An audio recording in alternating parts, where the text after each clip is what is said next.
Vamos descobrir Belo Horizonte juntos? Que a história de Belo Horizonte, ela começou com um bandeirante, João Leite da Silva Ortiz. E quando ele chegou aqui em Belo Horizonte, o que ele encontrou? Águas cristalinas. E onde que estão esses rios então? Já que eles tinham vários rios por aqui, Belo Horizonte, a gente fala que ela é a cidade dos rios invisíveis. Vários caminhos que passaremos hoje, com certeza, debaixo do asfalto, temos algum rio canalizado. E o primeiro ponto que nós vamos visitar, o Parque Municipal. Ele fez parte da história de Belo Horizonte antes da inauguração da cidade. E lá também tem rios invisíveis e rios visíveis. Então vamos ver lá um córrego que chama Córrego do Acabamundo, Parque Municipal Américo René Gianetti. Um ponto muito importante para a população de Belo Horizonte. Além do parque ser uma área verde, a gente fala que ele é o pulmão da nossa cidade, porque ele está no hipercentro, cheio de asfalto, de prédios, e ele está ali, desde antes da nossa fundação, nos dando ar puro. Como é que o Parque Municipal chamava antes? Chácara do Sapo. E sabe quem que morou lá dentro do parque? Arão Reis. E mais uma segunda pessoa, também da comissão contratada, da comissão construtora, morou lá. Paul Villon. Já ouviram falar dele? Paul Villon foi um paisagista francês que veio aqui para Belo Horizonte para poder fazer o nosso paisagismo, para mudar essa chácara do Leitão e fazer com que ela ficasse bem agradável para que a população pudesse ter uma área de lazer no centro de Belo Horizonte. E Paul Villon, ele falou assim: eu vou neste parque municipal fazer um parque bem parecido com os bosques da Inglaterra, com os bosques de Londres. Ele foi inspirado nos parques londrinos. E nós vamos fazer um passeio de trenzinho para que vocês possam entender como que o parque é importante, o tamanho dele. E ao mesmo tempo, nós vamos conseguir ver um pouco da flora e da fauna aqui no centro da nossa cidade. Todo mundo com olhos bem atentos para tudo que nós vamos ver aqui no Parque Municipal. Olha só, nos parques ingleses, outras coisas na nossa cidade também tiveram essa influência, porque foi Paul Villon quem fez o paisagismo. Apesar de francês, ele se inspirou nesses bosques ingleses. E que funciona como uma excelente área de entretenimento e lazer para a população. Lá tem brinquedos infantis, tem lagos para fazer canoagem, para as pessoas andarem de canoa. São 3 lagos, pessoal, olha só, o parque tem 3 lagos, muitos animais, são mais de 200 espécies de árvores. E ainda, além de ser excelente para a população, também é um excelente refúgio, para os animais. Esse lugar que estamos aqui, chamamos de Praça dos Fundadores, ou Praça dos Idealizadores. Lembra que eu falei que lá no ano de 1963, eles tiraram o obelisco da Praça 7, mandaram para a Praça da Savassi e colocaram lá os fundadores da cidade? Eram esses aqui, ó. São 4. O primeiro é o Augusto de Lima. Ele que falou assim: vamos transferir a capital de Ouro Preto para um outro lugar. E o lugar escolhido foi onde? Curral del Rei. Depois virou Cidade de Minas, que por fim virou Belo Horizonte. Depois de Augusto de Lima, nós temos Afonso Pena. Foi Afonso Pena quem assinou o decreto autorizando a construção da cidade por aqui. Aqui no terceiro, Bias Fortes. O nome dele é Crispim Bias Fortes. Ele que era o governador que inaugurou a nova capital. E por último, um que vocês conhecem muito bem, Arão Reis, que foi o representante, ele que era o chefe da comissão construtora, e foi ele quem planejou a nossa cidade. Que coisa bacana. Aqui no centro, eles colocaram uma cápsula do tempo. Quando a nossa cidade fez 100 anos, eles resolveram criar essa cápsula do tempo. pegaram algumas pessoas da população e falaram assim: como que você acha que a nossa cidade estará daqui a 100 anos? E aí as pessoas foram pensando. E aí escreveram cartinhas, guardaram na cápsula do tempo. Pegaram objetos importantes para as pessoas, que eram importantes para as pessoas. Eles colocaram na cápsula do tempo e colocaram aqui dentro. E falaram assim: vamos abrir essa cápsula quando Belo Horizonte fizer 200 anos. No centenário, com 100 anos enterraram. Com 200 anos vão abrir a cápsula. Porque aí eles vão comparar como que a sociedade, como que a cidade se transformou em 100 anos. Praça 7 de Setembro, a do obelisco. E por que esse obelisco foi colocado na Praça 7? Para comemorar o centenário, 100 anos da independência do Brasil. O mercado central. Nos outros estados do Brasil, o mercado é sempre municipal. Ele pertence à prefeitura. Mas a prefeitura fez um leilão e quem comprou, quem adquiriu o mercado através desse leilão, foram os donos das feiras, barracas dos feirantes. E aí ele se tornou um mercado particular. Ele ganhou um prêmio como o terceiro melhor mercado do mundo. E falando em rios invisíveis, em rios subterrâneos, vamos passar agora em mais um. O Ribeirão Arrudas. E o Ribeirão Arrudas, ele teve que ser canalizado aqui neste ponto. Se vocês observarem aqui no canteiro central, ó, tá vendo que tem um gradil, uma grade com as aberturas? Ali embaixo que está o rio. Vocês vão observar que daqui a um quarteirão, 2 quarteirões, o rio aberto até aqui. E ali na sequência de onde viemos, o rio já está subterrâneo com as pistas em cima.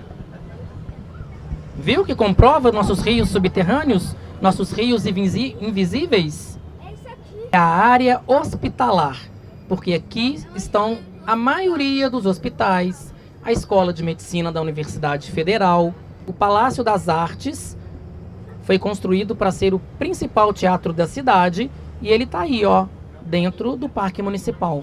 Estamos vendo o Parque Municipal, do lado esquerdo o Conservatório de Música da UFMG, à esquerda de vocês o Palácio da Justiça, do prédio dos Correios. Foi muito importante na criação da nossa cidade, que era a forma de comunicação das pessoas. Não tinha WhatsApp, não tinha e-mail.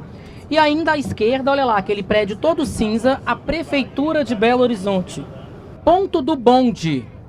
O bonde, ele quem levava as pessoas para a parte administrativa da cidade, e eles pegavam esse bonde aqui. Hoje é um ponto de apoio da Belotur e um mercado das flores. Igreja de São José, e ela foi restaurada e recuperou suas cores originais. E aqui estamos passando também do lado esquerdo de um prédio bem alto chamado Edifício Acaiaca. Durante muito tempo foi o maior prédio da nossa cidade. Ele foi construído durante a Segunda Guerra Mundial. Sabe o que eles fizeram? Mandaram instalar um bunker, um abrigo antibombas no subterrâneo, porque os políticos acharam que se a guerra chegasse por aqui, eles tinham que se proteger. E Arão Reis, ao projetar a cidade, ele pensou assim: farei uma rua que irá delimitar toda a cidade. A Avenida do Contorno. Essa avenida que nós estamos subindo é a Avenida Afonso Pena. Quem foi Afonso Pena? Ele foi governador e depois foi presidente. Ela vai começar lá na Praça da Rodoviária e vai terminar na Praça da Bandeira. Praça do Papa. No ano de 1980, o Papa João Paulo II veio a Belo Horizonte e celebrou uma missa. Então a Praça Governador Israel Pinheiro, ela passou a ser conhecida como Praça do Papa. Palácio dos Mangabeiras é a residência, a casa oficial do governador. Nós vamos chegar assim pertinho do Parque das Mangabeiras. Então, a tarefa valendo 30 pontos é: qual é a importância da gente ter uma área de preservação? E aí nós vamos observar no entorno e nos limites do parque e a gente vai, né, analisar, perceber, observar, para depois a gente comentar o porquê que aquilo ali está importante. Se não fosse o parque, o que teria acontecido com aquela área? Que ali já foi uma mineradora. Então essa é a tarefa, valendo 30 pontos para a nossa gincana.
Rua do Amendoim, Rua Professor Otávio Correia de Magalhães. Quando a gente para o carro, desliga e deixa ele sem desengrenado, a gente tem a impressão que o carro está subindo a rua sozinho. Chegar à conclusão que é uma ilusão de ótica. Praça da Liberdade. Quando Arão Reis fez o projeto de Belo Horizonte, o que ele queria que fosse lá na Praça da Liberdade? A sede do governo. Ele queria que ali ficasse o Palácio do Governador, construídos 4 prédios para serem as secretarias do governo. Secretaria da Fazenda, de Viação, Secretaria de Educação e de Agricultura. Toda a sede do poder seria ali. E sabe por que chama Praça da Liberdade? Porque eles queriam que ela tivesse ideais de liberdade. Quando mudou a capital de Ouro Preto, a gente não queria mais que a nossa capital tivesse vínculo com a coroa. Então nós tínhamos ideais de liberdade. Por isso, Praça da Liberdade. Aquela praça serviu durante muitos anos como poder público e também como entretenimento para a população. Era ali que nas tardes de domingo eles passavam o dia ouvindo música que era tocada no coreto, passeando por entre os jardins da praça. E os jardins, a Praça da Liberdade, quando ela foi construída, também foi inspirada nos bosques ingleses. Então ela não era como é hoje. Só que aí, depois, quando fomos receber o rei e a rainha da Bélgica aqui em Belo Horizonte, eles falaram assim: vamos reformar essa praça e vamos fazê-la diferente. Então, o paisagista resolveu fazer uma praça inspirada nos jardins do Palácio de Versalhes, lá da França. Então, a partir de então, a praça começou a ter contornos parecidos com os jardins franceses, onde tem o coreto, onde tem fontes que jorram águas, muitas flores, é uma praça muito florida. Quando foi no ano de 2010, eles resolveram dar outro formato para esta praça, dar outra utilidade para ela. Foi construído, lá no Caminho de Confins, um local para ser a sede do governo, chamado Cidade Administrativa. O que foi feito dos casarões da praça? Foi criado um circuito de museus, Circuito Liberdade.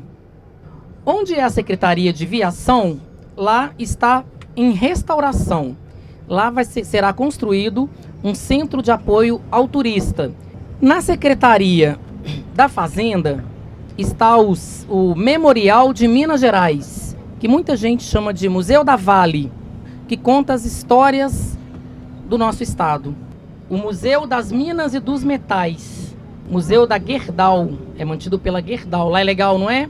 Lá tem amostras de vários minerais, vários metais que são encontrados aqui no nosso estado. E do outro lado da praça, nós temos o Centro Cultural Banco do Brasil. Ainda temos mais 2 prédios que foram construídos depois, que é a Biblioteca Pública A biblioteca pública foi construída por um arquiteto muito famoso, Oscar Niemeyer. Do outro lado da praça também tem um prédio chamado Edifício Niemeyer, que é um prédio residencial e ele é cheio de curvas, porque Niemeyer ele se inspirava nos morros de Minas Gerais. Lá na década de 80 foi construído um outro edifício chamado Carlos Drummond de Andrade, que as pessoas chamam ele de Rainha da Sucata.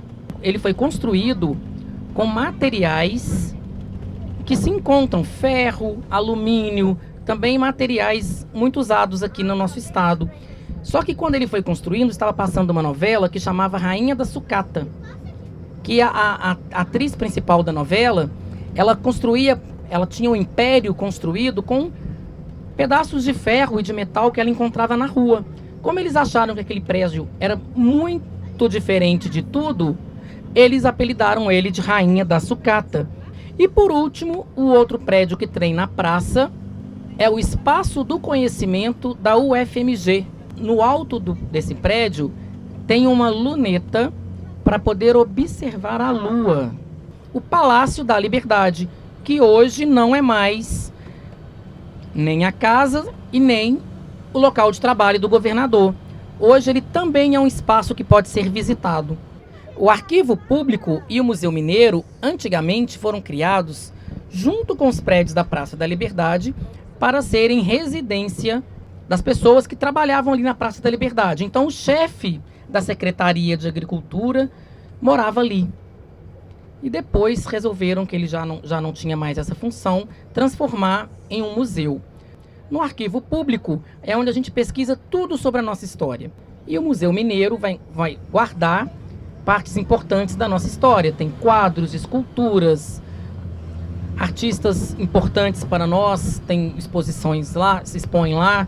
Então é um espaço bem legal também. Próximo à praça, nós temos o Centro de Referência do Artesanato Mineiro. O Centro de Referência do Artesanato Mineiro, ele prestigia principalmente um artesanato lá do norte de Minas, que é muito famoso. Vem gente do mundo inteiro para poder apreciar e para comprar peças desse artesanato. Palácio Episcopal é a casa do bispo. O bispo é o responsável por toda a arquidiocese, pela igreja aqui na nossa cidade. Quando chegaram aqui só tinha índio, e eles seguiam as tradições indígenas. Então eles criam a Companhia de Jesus, criam os jesuítas, que vieram da Europa para poder educar, catequizar, para que as pessoas aqui do nosso país seguissem a mesma fé. Eles eram seguidores de Santo Inácio de Loyola, que junto com Santo Antônio aceitaram a missão de educar as pessoas. A princípio, a educação era para a fé cristã. Eles se tornaram referência na educação. Então, assim, desde lá do tempo de Santo Inácio de Loyola, dos jesuítas, é que já nasce a história aí da escola de vocês.